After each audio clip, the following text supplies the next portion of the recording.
유튜브로 읽는 박정희 전기 11권 마탄의 사수 제1차 오일 쇼크.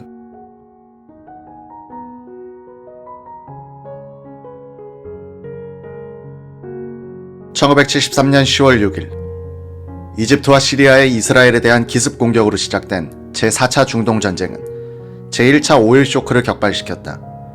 세계인의 삶에 크나큰 큰 영향을 끼치고 여러 나라의 국운을 바꾼 석유 파동은 특히 한국인과 박 정권에 큰 위기를 가져왔다. 석유를 거의 전량 중동에서 수입하고 있었던 한국은 당시 주유종탄 정책으로 전환하여 에너지 다소비 산업인 중화학공업 건설에 매달려 있었고 수출에 목을 메고 있었다. 넉 달 만에 4배로 뛴 석유값 인상으로 치명타를 맞기엔 안성맞춤인 나라였다. 그러나 박 정권은 놀라운 순발력과 조직력으로서 이 석유 위기를 전화위복의 호기로 이용한다. 다른 나라들이 휘청거리고 있을 때 한국만이 중동 건설 시장을 개척하면서 고도 성장과 수출 드라이브 및 중화학, 집중 투자를 계속한다. 1977년에 가면 중동 건설 시장에서 번 돈으로 중동에서 원유를 수입할 수 있을 정도가 된다. 석유 위기는 한국을 비슷한 수준의 나라들로부터 떼어내 한 차원 격상시켰다. 이런 위기 극복이 박 대통령의 유신 체제가 아니었더라면 과연 가능했을까 하는 것이 흥미로운 쟁점이다.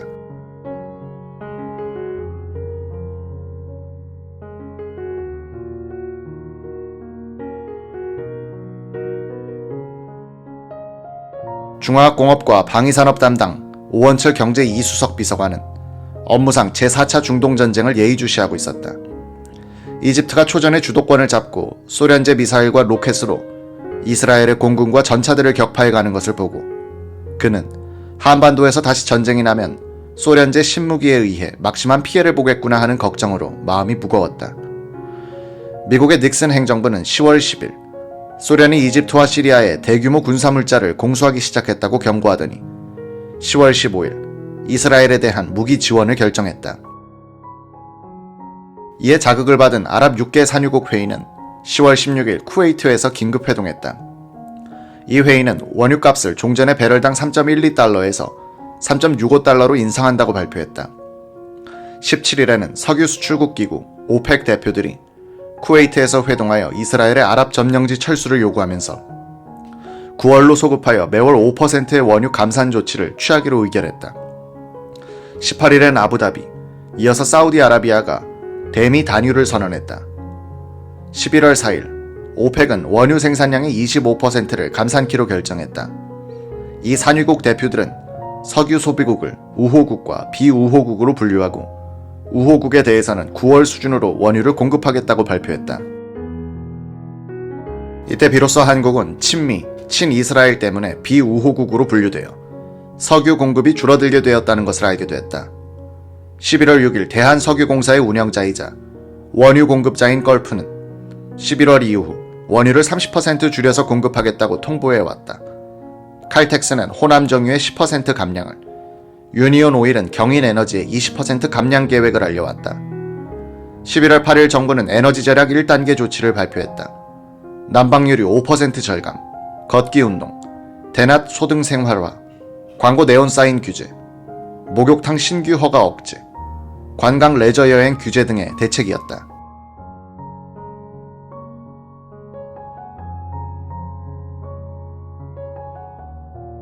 (1960년대) 초 국제 원유값은 배럴당 2달러 전후였다.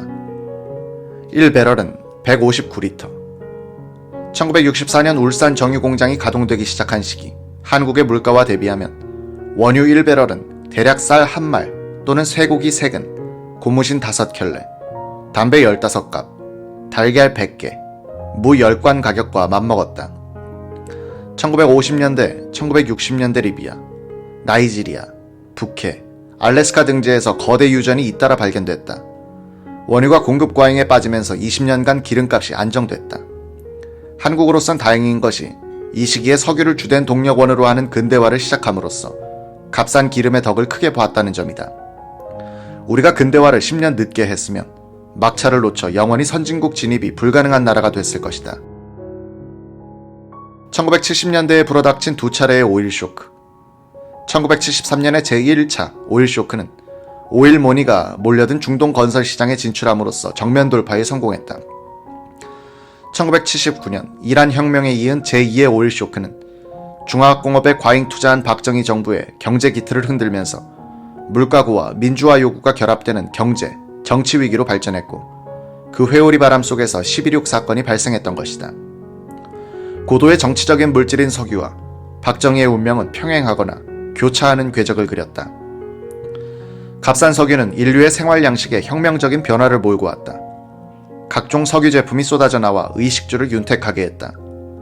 값싼 기름값은 다른 물건 값을 끌어내리거나 생산을 촉진하는 연쇄 반응을 일으켰다. 예컨대 석유 화학에 기초한 합성 섬유가 대량으로 소비되기 시작하자 면화 및 약물을 재료로 하는 천연 섬유의 소비량이 줄었다. 면화값이 폭락하자 농부들은 면화 대신 콩이나 밀을 경작하기 시작하면서 식량 공급이 늘어났다. 양모값이 떨어지자 양 대신 소를 키우는 농민들이 늘어났다. 그 여파로 쇠고기와 버터가 공급 과잉에 빠지고 값이 떨어지게 됐다. 육류 소비의 증가로 많은 인류의 건강이 향상됐다. 석유화학에 기초한 비료와 농약이 값싸게 공급되면서 단위당 곡물 수확고가 늘어났다. 석탄 대신 값싼 중유를 쓰는 석유발전소가 생기면서 전력 요금도 떨어졌다. 값싼 전력과 전기기기가 널리 보급되자 재련 과정에서 전력을 많이 쓰는 알루미늄의 공급이 늘어났다. 알루미늄이 우리 생활 속에서 확산되기 시작했다. 창틀, 건축자재, 통조림 깡통, 송전선으로 알루미늄이 많이 쓰이면서 구리와 주석이 밀려나기 시작했다. 1950년, 1960년대에 근대화를 시작한 나라들은 이 값싼 기름의 덕을 보았다. 고도 성장에도 불구하고 값싼 기름이 다른 상품값을 연쇄적으로 끌어내렸기 때문에 물가고를 피할 수 있었던 것이다. 이 시대는 또한 중동 산유국과 같은 자원 국가들이 공업국을 위해 희생된 연대이기도 했다. 일본은 풍부한 인력과 값싼 자원을 결합시킨 가공산업을 육성함으로써 이 연대의 가장 큰 수혜자가 됐다. 한국도 값싼 자원을 수입하여 넘치는 고급 인력을 투입함으로써 부가가치가 높은 수출품을 만들어내는 전략을 채택하여 시대의 흐름을 타교됐던 것이다. 고도의 전략물자인 기름의 중요성을 실감있게 체득한 사람이 박정희 대통령이었다. 만주군관학교 시절 그는 일본이 미국의 석유 금수 조치에 목이 졸리자 석유 자원이 많은 인도네시아를 확보하기 위해 개전을 결심하는 과정을 목격했다. 기름 한 방울은 피 한 방울. 박정희는 1950년대에 이승만 대통령이 말을 잘 듣지 않자 미국이 한국에 대한 석유 공급을 전면 중단하는 사태도 지켜볼 수 있었다. 그는 정권을 잡자마자 정유 공장을 지어 석유의 독립을 확보하는 일에 정책의 최우선을 두었다. 1963년 7월 23일 박정희 의장은 해운대로 향하는 기동차 안에서 기자들과 방담하고 있었다. 전년도에 흉작에 기인한 식량난, 야당의 공세 등 유쾌하지 못한 화제가 계속되는 가운데 대구역에 도착하자 수행원이 대구에서 나온 지방지를 사서 박 의장에게 건네주었다. 일면은 4대 의혹 사건 등 온통 우울한 기사뿐이었다. 사회면을 펴든 박 의장은 이렇게 독백하는 것이었다. 영일 만에 유징이 있다는데 그곳에서 기름이라도 콸콸 쏟아져 나왔으면. 그는 독백조로 중얼거리더니 신문을 옆으로 내밀었다. 사회면 머리에는 영일군의 석유풀이란 제목의 기사가 실려 있었다. 박정희의 포항 석유에 대한 기억은 이렇게 시작됐다. 이 첫인상 때문인지 박 대통령은 그 뒤 포항에 석유가 있느냐 없느냐로 민간인과 정부기관이 논쟁을 계속할 때 대체로 민간인들에게 호의적인 태도를 보였다. 포항 석유 매장설이 한 시대의 쟁점으로 떠오르도록 한 것은 한 아마추어의 집념과 언론의 흥분된 보도였다. 10년도 넘게 걸린 이 논쟁에서 민간인, 언론, 정치 권력은 대체로 석유가 있다는 편에 섰고 과학자와 기술 관료들은 없다는 편이었다. 한국의 공업화는 값싼 석유가 문제없이 공급될 것이란 전제하에서 진행됐다. 1960년대 후반 우리는 과감하게 주유종탄 정책을 펴 석탄 대신 석유를 가정용으로까지 확산시키기도 했다. 1971년의 한국 석유 소비량은 5.16 혁명이 난 10년 전에 비해 약 14배에 달했다. 1973년 전체 에너지원에서 석유의 비중은 53.3%에 달했다. 한국의 경제, 사회, 군사 구조는 깊숙이 석유에 몸을 담가놓고 있었다. 1973년 11월 초 김정년 비서실장은 오원철 중화학공업 담당 수석을 불렀다. 실장실에 들어가니 김 실장은 아무 설명도 없이 서재로 같이 갑시다 라고 했다. 영문도 모르고 대통령 집무실에 들어가니 박 대통령은 책상에 앉아 깊은 생각에 잠겨 있었다. 김 실장은 이렇게 보고하는 것이었다. 카카, 석유 구하러 오원철이를 보내야겠습니다. 정유 공장을 건설할 때 맨 처음부터 관여하여 석유 3사의 최고위층과 친분이 많습니다. 오 수석은 목숨이 경각에 달려있는 응급 환자에게 특효약을 당장 구해오라는 식의 이 말에 깜짝 놀랐다. 자신도 모르게 한 발자국 물러나면서 말했다고 한다. 제가 간들 석유 구하는 것은 불가능합니다. 김 실장은 물러나는 오 수석의 팔을 잡아 끌고는 박 대통령 앞으로 나아갔다. 박 대통령은 오원철의 당황하는 모습을 물끄러미 바라보다가 다녀와, 내일 떠나도록 해 라고 한마디만 했다. 오 수석의 입에선 예, 다녀오겠습니다 란 말이 자동적으로 튀어나왔다. 오 수석은 11월 9일 김광모 비서관만을 데리고 걸프, 칼텍스, 유니온의 본사가 있는 미국으로 떠났다. 박 대통령이 석유 3사의 회장 앞으로 쓴 친서 석장이 유일한 무기였다. 너무나 큰 임무에 짓눌린 오원철은 비행기 안에서도 머리가 아프고 잠이 오지 않았다. 피츠버그의 걸프 본사를 맨 먼저 방문했다. 현관에 태극기를 걸어두고 있었다. 오원철은 가슴 위에 손을 얹고 국기에 대한 경례를 하면서 이 자리에서 승부를 내겠다는 결의를 다졌다. 석유 확보 여부는 경제전선에서의 승패를 좌우하는 결전이다. 경제전선에서의 패배는 남북 대치 상황에서 군사적 패배로 연결될 수도 있다. 태극기를 대한 오원철은 자신이 외롭지 않다는 생각이 들었다고 한다. 걸프의 밥도시 회장과는 울산 정유공장 건설이 인연이 돼 친면이 있었다. 오 수석은 도시 회장에게 박 대통령의 친서를 전달했다. 회장이 친서를 다 읽기를 기다린 후 설명을 하기 시작했다. 오 수석이 말한 한국의 석유 사정은 절박한 것이었다. 유류 공급이 20% 이상 감축되면 배급제를 실시할 수밖에 없다. 그러나 현재의 사회, 경제적 여건으로 보아 배급제를 실시해서도 안 되고 할 수도 없다. 우리나라는 기름을 100% 외국에서 수입하고 국내 에너지원이 거의 없다. 그것도 석유 수입량의 100%를 미국계 새 석유 회사로부터 공급받고 있다. 우리나라의 석유 소비는 산업용 중유가 대부분이다. 자동차를 더 타겠다든가 난방용으로 쓰겠다는 것이 아니다. 휘발유는 전체 유류 소비량 가운데 7%밖에 안 된다. 기름 공급이 줄어들면 산업이 큰 타격을 받는다. 60만 대군을 유지하는 데 있어서 필요한 기름은 절대로 줄일 수 없다. 주한 미국 대사도 미군에 대한 기름 공급을 줄이지 말라는 통보를 해왔다. 기름 감축은 주로 저임금 노무자의 직장을 빼앗는 결과를 부를 것이다. 이런 요지의 보고를 마친 뒤 오원철은 배석한 대한석유공사의 미국인 부사장에게 따지고 들었다. 당신은 원유 공급 담당이 아닌가? 걸프는 원유 공급의 전적인 책임을 진다는 조건하에 독점적 공급 계약을 맺은 것이다. 그런데 세계 원유 시장이 어떻게 돌아가는지 모르고 있으면서 비축도 제대로 하지 않았다. 그러다가 느닷없이 30% 감축 통보를 해온 것은 직무태만이 아닌가. 오원철은 미국인들과의 교섭 경험에서 정면 돌파가 가장 효과가 있다는 것을 체득한 바 있어 공격적으로 나갔다고 한다.